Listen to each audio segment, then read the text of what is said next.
Bonjour pour cet atelier FreeCAD du plan à l'objet, de la 2D à la 3D pour le modèle numéro 1. L'objectif aujourd'hui est de réaliser cette façade avec une fente, des supports troués ou pas, un trou ici, un support d'écran avec un petit trou de fixation et une dernière encoche. Toutes les informations sont rassemblées sur ce plan. Créons donc un nouveau document. Nous allons utiliser l'atelier Part Design et la version de FreeCAD utilisée ici est la version 0.20 24.825. Nous allons travailler essentiellement sur un plan parallèle au plan XY et nous allons commencer par dessiner la face qui comportera toutes les parties. Cette face est donc un rectangle de 100 par 138. Utilisons l'outil rectangle et fixons non pas ces dimensions pour commencer, mais une symétrie pour pouvoir par la suite utiliser les deux axes à notre profit. La largeur est de 100.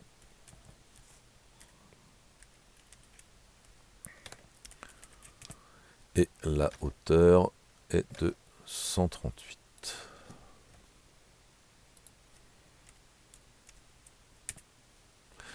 Nous allons dézoomer et nous utiliserons très souvent le raccourci VF pour afficher l'ensemble. Si ici je surzoome, VF, pas dans le sketch, alors on attendra d'en sortir. Sinon, nous utiliserons aussi choisir la vue isométrique, mais pas dans le sketch, car nous préférons le voir face à nous. Nous pouvons sortir, nous pouvons créer de l'épaisseur, sachant que l'épaisseur demandée est de 3. Si nous regardons bien, nous pouvons créer de l'épaisseur 3, soit vers le haut, soit vers le bas. Et si nous regardons le plan, nous constatons que pour deux éléments, nous créons de la matière à partir de la face de cette plaque. Pour ce faire, nous allons la créer vers le bas afin de monter nos éléments par-dessus avec leurs propres dimensions. Nous allons aussi, dans le body, clic droit, changer l'apparence pour mettre un peu de transparence, ce qui nous aidera à voir à travers la matière. 0 pour une vue isométrique, VF pour une vue complète de la figure. Nous allons continuer par construire cette trouée rectangulaire. Et nous allons en fait reprendre le sketch pour le compléter car il est très léger pour l'instant. Et nous allons le compléter par cette face, par cette découpe rectangulaire. Cette découpe rectangulaire, nous allons la centrer par rapport à l'axe vertical grâce à l'icône symétrie raccourci S. Nous allons regarder les dimensions de cette trouée de 76 de large pour 41 de haut. Donc 76 de large pour 41 de haut. Nous avons presque tout fixé. Il nous reste encore un degré de liberté. Ce degré de liberté étant la position verticale de cette découpe. Nous allons mettre les dimensions à l'intérieur. Et cette zone jaune sur le dessin est à 20 du bord supérieur. Nous allons donc récupérer 2 points dont on va fixer l'écartement à 20. Tout est fixé, tout est vert pomme. Nous allons encore fixer ce trou et nous nous arrêterons là pour l'instant pour ce sketch. ce trou de diamètre 8 à une hauteur de 37,6 du bas et sur l'axe vertical. Un cercle centré sur cet axe à une hauteur d'un point du bord de 37,6 pour un diamètre de 8.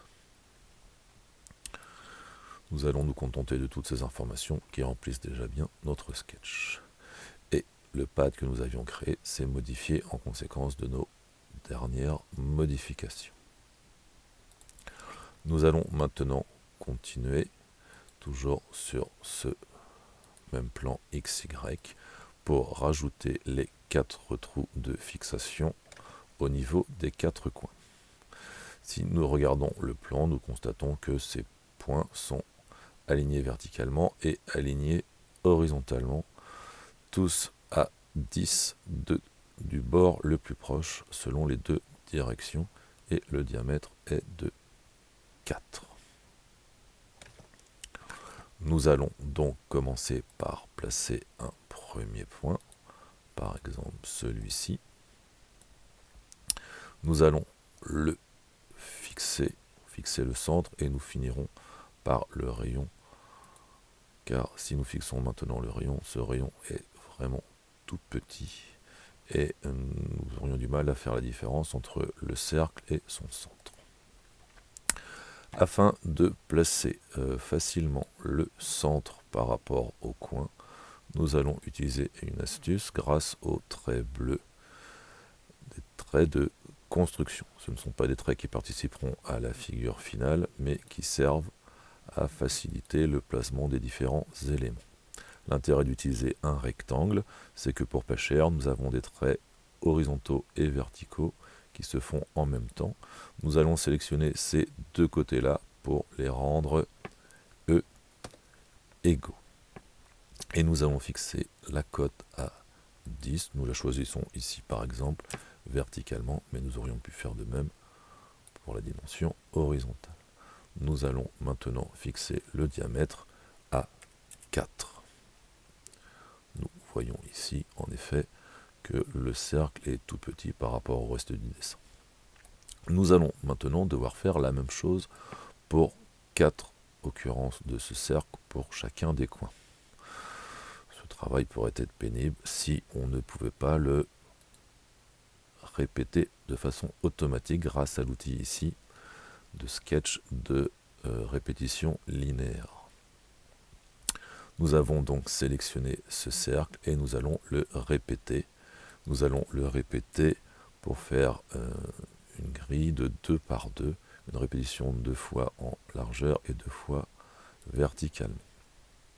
En fait, cette répétition se base sur le premier objet que nous avons créé et il nous demande ici sur ce trait que j'ai choisi de colorier en orange comme tous mes nouveaux sketchs, comme tous mes nouveaux traits de sketch. Il nous propose de l'orienter d'une certaine façon. Il est difficile d'être précis. Je l'ai placé un peu n'importe comment, car toutes ces dimensions, à savoir l'angle ici, la dimension latérale ou la dimension qui plus tard serait verticale, ne m'intéressent pas. Le placement va être automatisé. Je place assez artificiellement l'ensemble de mes points. Nous allons verticaliser cet axe-ci. Et pour placer le tout, nous allons placer le point en haut à droite de la même façon dans son coin que ce que l'on a fait pour le point opposé. Nous allons de la même façon récupérer la géométrie externe du bord droit et nous allons encore une fois tracer un rectangle entre le point du coin et le point du centre du cercle. Nous allons zoomer légèrement, sélectionner ces deux côtés, les rendre égaux pour... On recommence, sélectionner ces deux côtés, les rendre égaux pour avoir un carré. Et comme ce carré doit avoir les mêmes dimensions que l'autre carré, nous allons en sectionner deux côtés et là encore les rendre égaux grâce au raccourci E. Voilà. De façon assez rapide, nous avons dessiné nos 4 cercles qui, grâce à l'outil cavité, vont être des trous pour notre plaque. Nous allons laisser la dimension 5 puisque notre plaque fait 3 d'épaisseur, mais nous pourrions aussi mettre à travers tout, ce qui intellectuellement est plus satisfaisant qu'une dimension purement arbitraire. Nous allons revenir sur le plan et nous allons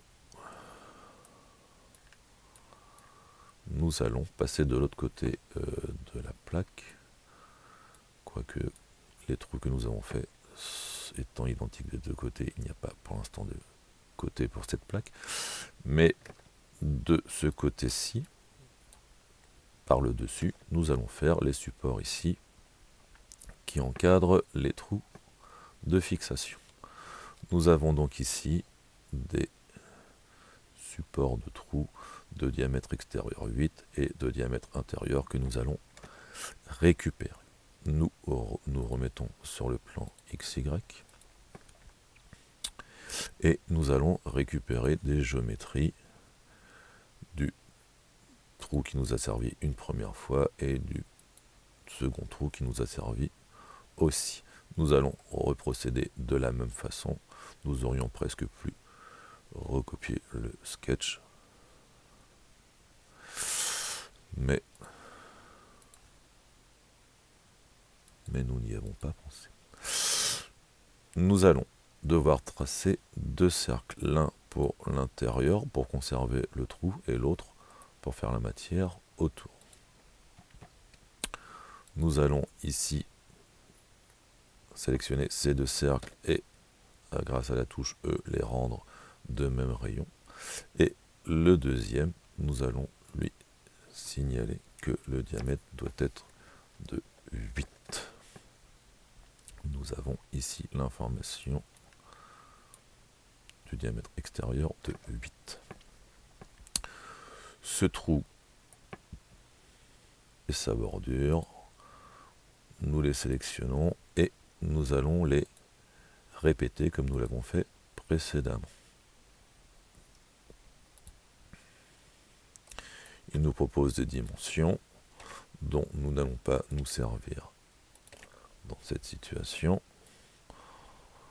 On place grosso modo nos points et nous allons pour l'autre coin faire une coïncidence avec l'outil de coïncidence raccourci C.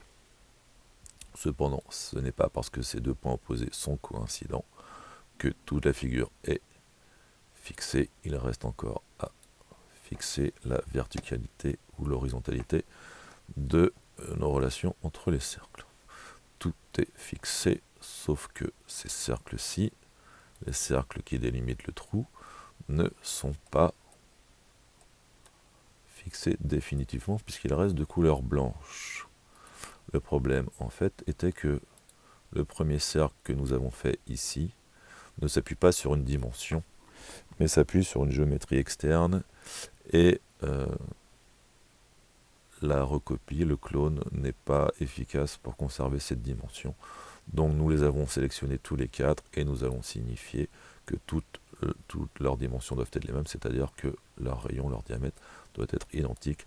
Toute la figure se teinte en vert, toute la figure est figée.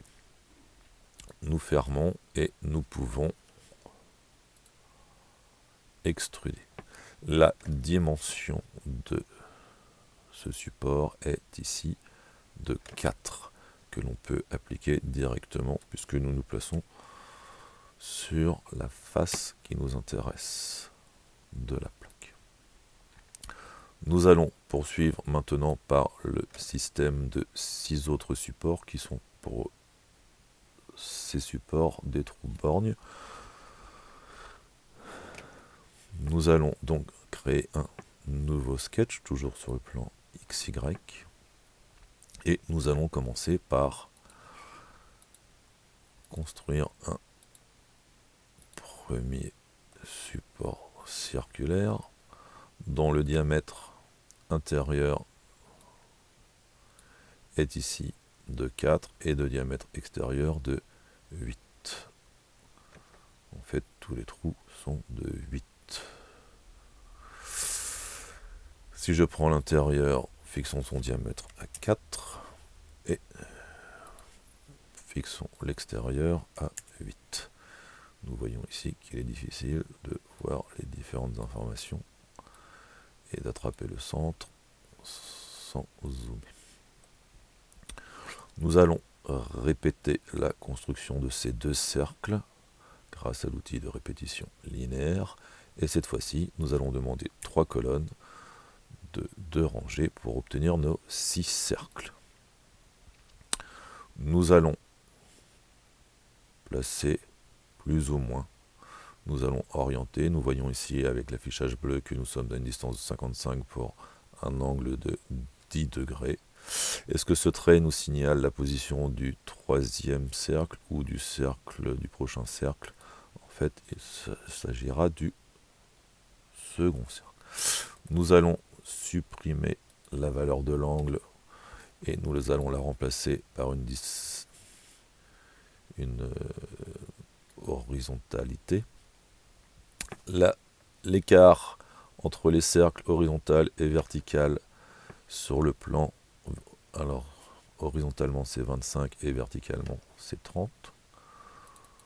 Nous modifions la valeur horizontale. L'intérêt de la répétition linéaire, c'est qu'il nous propose rapidement toutes les informations qui nous intéressent, il suffit juste de les changer. Nous avons donc maintenant 2 degrés de liberté qui nous restent, à savoir que cet ensemble de points peut se déplacer horizontalement et verticalement. Si l'on regarde sur le plan, on constate que le cercle le plus à droite est aligné avec avec le trou du bas, avec juste un écartement vertical de 17,6. Nous allons donc devoir attraper le cercle du bas pour pouvoir utiliser cette géométrie externe. Clic droit pour sortir de cet outil. Nous sélectionnons maintenant les 2 centres qui nous intéressent et nous les rendons alignés verticalement. Nous resélectionnons ces 2 cercles et nous signalons que leur distance verticale est de 17,6. Nous avons fixé maintenant toutes les cotes et toutes les dimensions et toutes les positions pour tous ces cercles. Nous pouvons fermer et nous pouvons extruder. Il nous propose une valeur de 10. Si nous regardons sur le plan, la valeur en fait est de 9. Nous pouvons modifier donc et mettre 9 à la place. Voilà. Nous continuons maintenant. Nous avons fait tous les objets ronds. Nous allons continuer par les bordures de l'écran. 2 morceaux qui sont symétriques et qui sont alignés sur le bord de la fente rectangulaire. Nous nous plaçons donc dans un nouveau sketch horizontal, dans le plan XY. Nous allons devoir récupérer la géométrie de la fente pour s'appuyer dessus. Et comme tous les traits que nous allons construire seront soit horizontaux, soit verticaux, nous allons utiliser l'outil rectangle qui fait et les traits verticaux et les traits horizontaux assez facilement. En s'appuyant sur des points qui sont déjà construits, nous avons des alignements qui nous satisfont. Cependant, nous avons ce trait ici qui se superpose et grâce à l'outil Trim, ajuster une arête, blablabla, nous allons supprimer ce trait. Nous pouvons aussi supprimer ce trait car nous allons essayer de regrouper ces 2 points. Nous allons les sélectionner en cliquant de la droite vers la gauche et nous allons les rendre coïncidents. Ça déforme la figure, mais il suffit de redisposer comme nous le souhaitons. L'outil Trim nous a ici supprimé la coïncidence qui existait entre tous ces points. Nous allons sélectionner de la gauche vers la droite, car si nous sélectionnons de la droite vers la gauche, nous sélectionnons tous les outils rencontrés, même en partie. Alors que dans l'autre sens, nous ne sélectionnons que les objets complets, à savoir ici les points que nous avons englobés. Tous ces points-ci, ce point-ci qui ne bougera pas, nous allons les coïncider. Nous avons donc ici la figure qui nous intéresse. Il suffit maintenant de la coter. Si nous regardons à droite, nous avons les cotes. 3 pour l'épaisseur horizontale, 3,9 pour l'épaisseur verticale, 3,9 pour l'épaisseur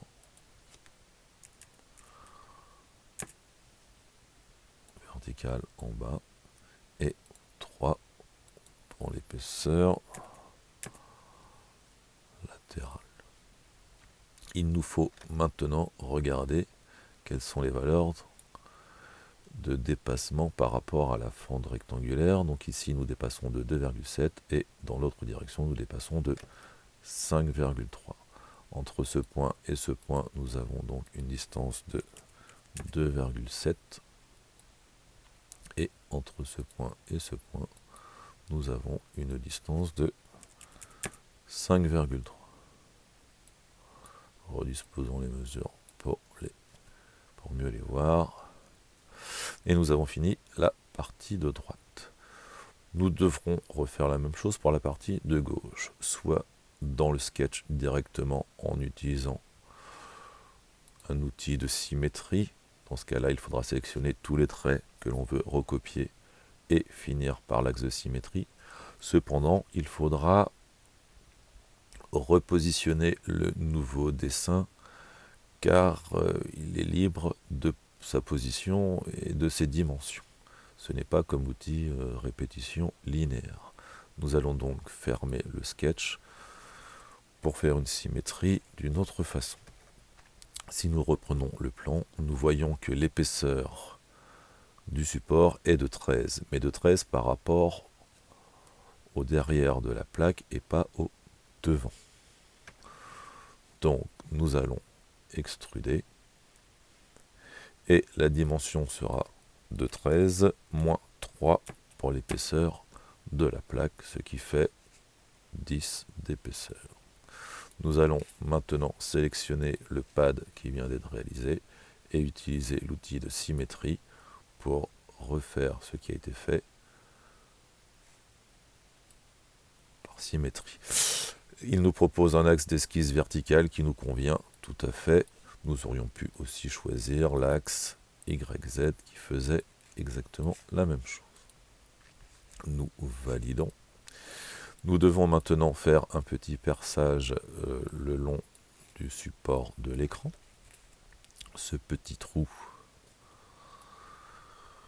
de diamètre 2 se place à 5 du fond de la plaque et à 7 du bas du support. Nous allons nous placer dans un plan qui nous permet de le faire facilement. Ce n'est pas le plan XY, ce n'est pas le plan XZ, c'est ici le plan YZ. Nous voyons que en choisissant ce plan, il a fait pivoter notre objet, ce qui peut ne pas faciliter la lecture de notre pièce. Si nous voulons l'incliner, il faut faire Alt Tabulation. Je suis en mode gesture. Et nous voyons ici que nous allons travailler dans un plan qui passe par l'axe de symétrie de la pièce. Si nous cliquons ici sur cette icône, nous allons travailler au niveau de la coupe. Et si nous cliquons sur l'icône voisin, nous nous plaçons comme il faut face à notre plan de travail. Nous allons faire notre trou ici. Il nous faut récupérer des dimensions, des positions de la pièce déjà faite grâce à l'outil géométrie externe. Nous allons cliquer le dos de la plaque et le bas du support pour pouvoir s'y attacher. Nous prenons ces deux points dont l'écart est de 7.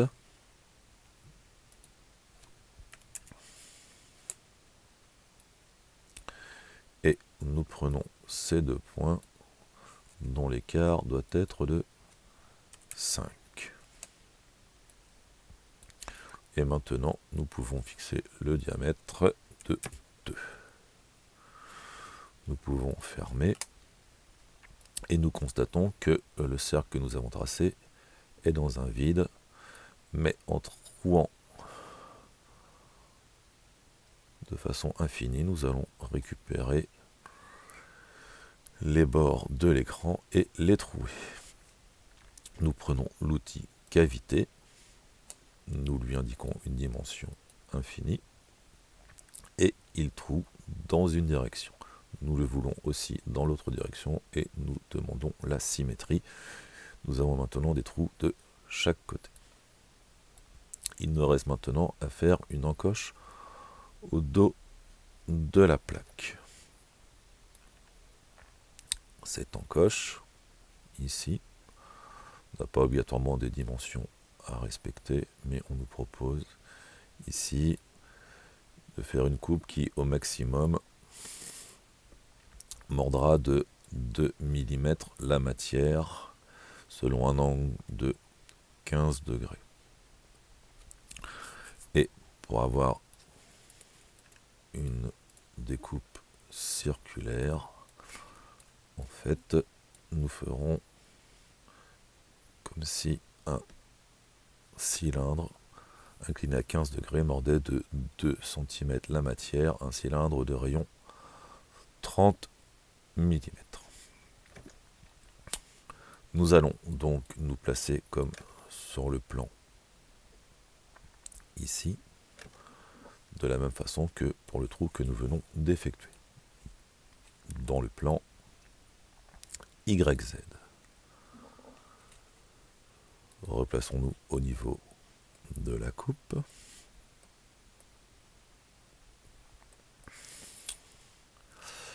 Nous devons récupérer le segment qui nous intéresse pour découper au maximum 2 mm.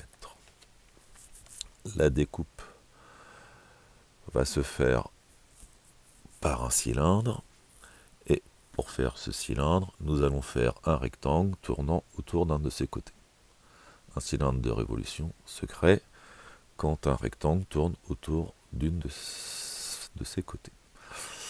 Pour faire facilement ce rectangle, nous ne pouvons pas utiliser l'outil rectangle car les traits seraient horizontaux ou verticaux. Donc, nous allons plutôt choisir l'outil polygone à 4 côtés pour faire un carré. Nous pouvons l'incliner ainsi beaucoup plus facilement qu'un rectangle qui n'est pas prévu à cet effet. Nous allons prendre un de ces sommets et le fixer sur le côté qui nous intéresse grâce à l'outil fixer un point sur un objet. Nous voyons ici qu'il n'est pas fixé sur l'objet, en fait il est fixé sur l'objet au sens large puisqu'il est fixé sur la droite et pas juste sur le segment. Pour le fixer plus fortement, nous allons indiquer que la distance entre la face arrière et le point le plus profond est de 2 mm. Nous allons indiquer que l'angle de découpe est de 15 degrés. Angle que nous allons prendre ici de 15 degrés. Nous avons maintenant une dernière dimension qui est la largeur de la découpe qui dépend de la largeur du cylindre et on nous donne ici une valeur de 30 de rayon.